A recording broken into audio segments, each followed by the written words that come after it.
বন্ধুরা, আশা করি তোমরা ভালো আছো এবং আমিও ভালো আছি। আজকে তোমাদের আমি বানিয়ে দেখাবো আমাদের অনির্বাণ স্পেশাল, যেটা কিমা, মটন কিমা।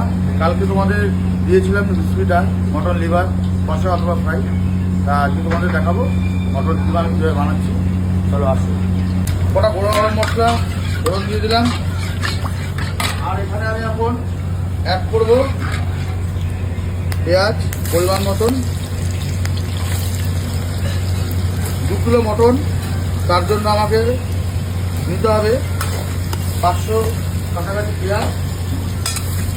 যেহেতু কষা মতন হবে কিমাটা, তারপর আমি 500 পেঁয়াজ নিয়েছি। এখানে দেখতে পাচ্ছ তৈরি হচ্ছে মটন কষা। এখানে 5 কিলো মটন আছে, মটন কষা রেডি হচ্ছে। একদম লাল লাল ঝাল ঝাল। আর তো বাকি আছে মটনটা হওয়ার। আমি একদম 16 স্পুনে ওকে পাকাচ্ছি। হয় তার কারণে আমি দিলাম সামান্য একটু চিনি। আর যাতে পেঁয়াজটা গলে যায় তাড়াতাড়ি, তার জন্য আমি দেবো এখানে সামান্য নুন, যাতে পেঁয়াজটা তাড়াতাড়ি গলে যায় এবং কালারটা সুন্দর চলে আসে। দেখতে পাচ্ছ এখানে কিমা আছে 2 কেজি। আমি মাংসটাকে ধুয়ে নিয়েছি ভালো করে। 2 কেজি কিমা আছে। দেখতে পাচ্ছ পেঁয়াজটা আমার লাল করে ভাজা হয়ে গেছে। আমি এই সময় এখন অ্যাড করবো আদা রসুন পেস্ট পরিমাণ মতন। 2 কিলো মাংসের জন্য, মানে কিমার জন্য আমি এখানে নিয়েছি 100 গ্রাম আদা, 70 গ্রাম রসুন। দেখতে পাচ্ছ মটন কিন্তু আমার রেডি হয়ে গেছে। আমি এখানে কিছুটা ঘি দেবো, কিছুটা গরম মশলা দিয়ে আমি একটু নাড়িয়ে মটন কষাটাকে নামিয়ে নেব। দেখতে পাচ্ছ অসাধারণ সুন্দর দেখতে এবং খেতেও আমাদের মটন কষা অনির্বাণসে। তোমরা যারা যারা ট্রাই করোনি তারা এসো, ট্রাই করো, ভালো লাগবে।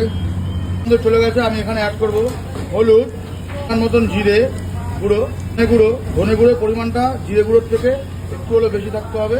কাশ্মীরি লঙ্কার গুঁড়ো, ঝালের জন্য রেড চিলি পাউডার দেওয়ার পরে আমি একটু এখানে নাড়িয়ে নিয়ে টক ওয়াটার দিয়ে দেবো। ওয়াটার দিয়ে দিলাম। দেওয়ার সাথে সাথে আমি টক ওয়াটারটা দিলাম, তার কারণ যাতে মশলাটা যেন না পুড়ে যায়, এবং পুড়ে গেলে কিন্তু মশলাটা তিতো খেতে হবে, তিতো লাগবে গ্রেভিটা। এই কারণে আমি মশলা দেওয়ার সাথে সাথে একটু টক ওয়াটার দিয়ে দেবো। তেল ছেড়ে দিয়েছে দেখতে পাচ্ছ। আমি এখানে অ্যাড করবো এখন মটন কিমাটা।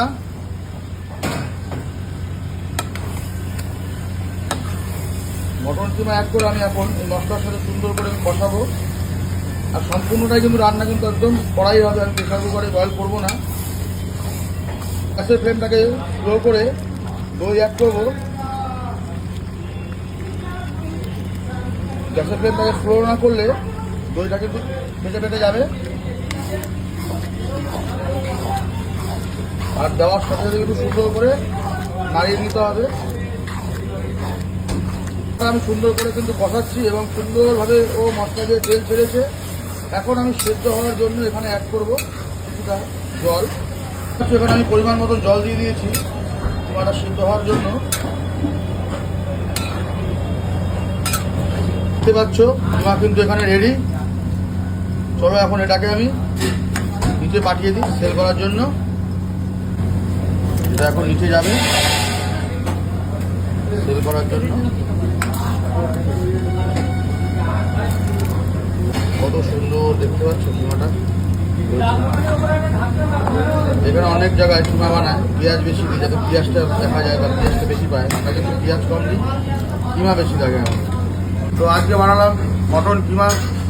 আজকে শনিবার, খুব চাপ আছে, এবং কালকে সানডে রবিবার। কালকে ভিডিও দেবো হচ্ছে আফগানি চাপ। দেখতে থাকো ভিডিওটা।